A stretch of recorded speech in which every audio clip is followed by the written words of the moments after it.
This is Jeremy Wentworth-Stanley. I'm the fellow who has a hyphen in my name.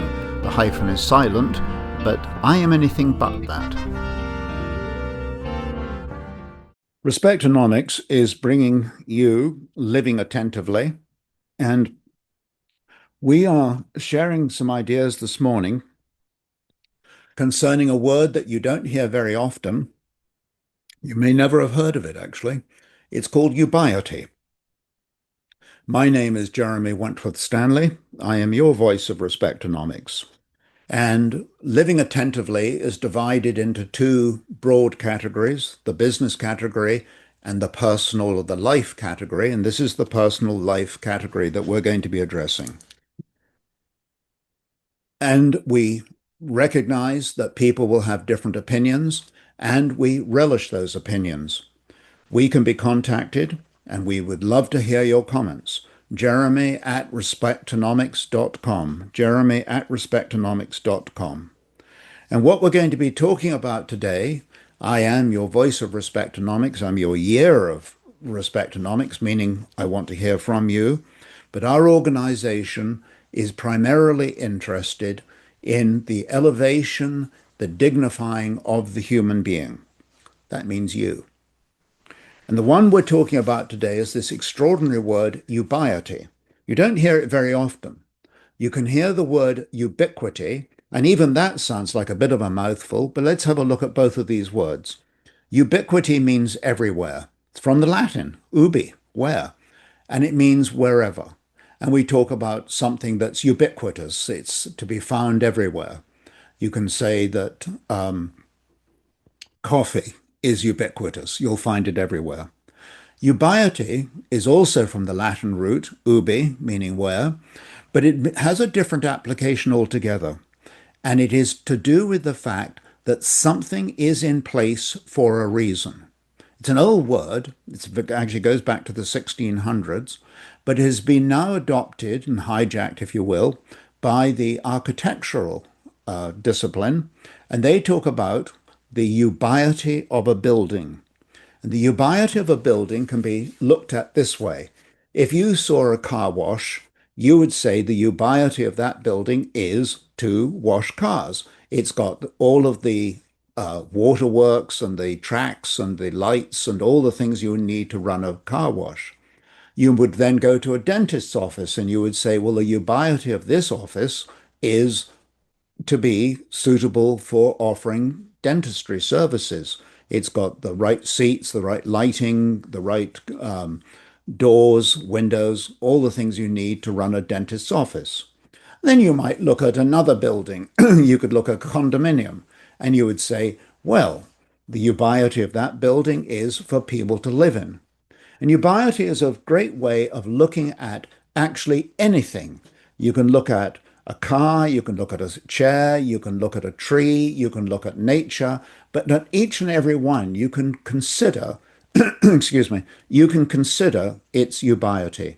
It's a very interesting way of looking at things, not just of their purpose, but how they are constructed for a particular reason and for a particular application.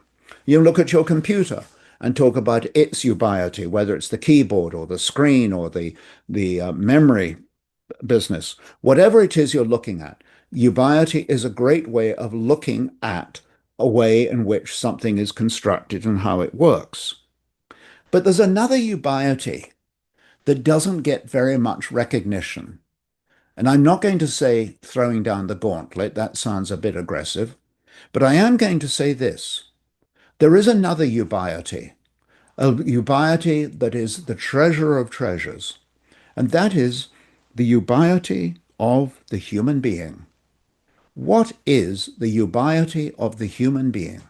What is it when we look at ourselves in the mirror, in a photograph, when we look at another individual and say, what is their ubiety? It's an incredible question, and it runs very, very deep because at the heart of it is, when you consider the ubiety of the human being, you and I are looking at one thing, and that's the identity of the human being. We live in a world of mass media, mass marketing, mass culture, mass everything. Things have got as they say, bigger and bigger. In some cases, they've got more and more concentrated. But there's a great sense that the identity of the human being has been suppressed. I think a lot of people find that their days are made up of, I go to work, I get up, I come back, and the life just goes round and round in circles. And we need to bring back the identity of the human being.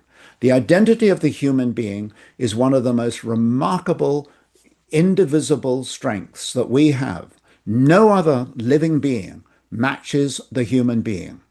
We are unique. You can, in fact, we talk about ubiquity, meaning everywhere. So we can say, well, the human being is ubiquitous. He's everywhere, she's everywhere. We can also talk about the unique nature of each and every human being. I've got a new word. Well, it's not new, but it's a word that sums it up. It's uniquity, meaning each and every person is extraordinary. Each one of us is responsive. Each one of us is exceptional.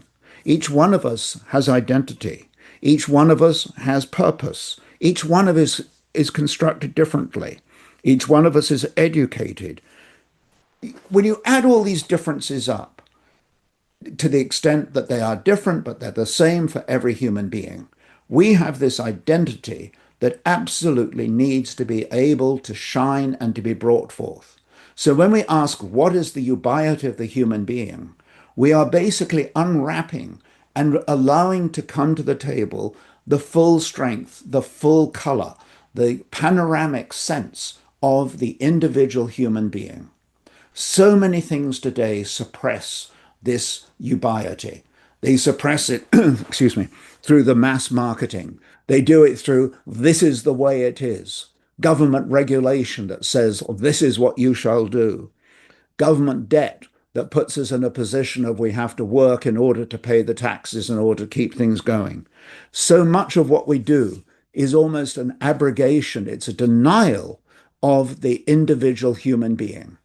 And the individual human being is so important because if you go around identifying the human being, if you go around and I go around, as I am making the habit of doing, and looking at an individual and considering their own personal ubiety, what it is that they offer, the results are quite extraordinary. I have two examples of this. One that I will never forget was at a fast food outlet, and the service had been so good. And I said to the lady, your service is really excellent. She looked at the coffee and the sandwich and she said, they do not count. She said, it's the service. That was the sort of the makings of the Harvard School of Business. That was the iconic, it was the what you might almost call the summum bonum, the ultimate good, that she recognized that service was the key. And that came from the lady behind the counter. It didn't come from a chief executive officer. It didn't come from the president of a country or a community or a corporation or something. This was right at the front counter. The front counter is manned or womanized, I can't say it now, but is staffed by individuals. Those individuals have identity, they are exceptional, they are unique, and it is that uniquity of that individual that we have a responsibility to uncover, not only in another person, but also in ourselves. If we do that, we no longer become mashed potatoes. Mashed potatoes are made up of the skin is removed, and then there's a fork that mashes everything together. We are not mashed potatoes. We are human beings. We are individuals. It is true, to take the mashed potato analogy a little further, if you want to make an omelette, you have to break an egg. And I would like to say that each one of us is a different yolk. Each one of us has different capacities. Each one of us has different priorities. Do you know that if you go to enough people and say, what are your priorities? By the way, there is no such thing as priorities. There is only a priority. So let's be more accurate and say, what are your preferences? If we go to enough people and say, what are your preferences? The answer is that 1 in 300,000 people will have the same preferences as another individual. But then the figure becomes exponential when we look at those preferences and ask, and in what order do those preferences appear? And we will find that the answer is one in billions when it comes to preferences humanly being the same between one individual and another. That in itself identifies, clarifies, it illustrates that we are extraordinarily different. We have an individual ubiety. We have an individual purpose. We are individually constructed. We have identity. And it is time for us to be able to proclaim that identity, not only in the workplace, in the political place, the community place, but you know where ubiety can be framed more powerfully than anywhere else, and that's to oneself. I have a ubiety. I am constructed.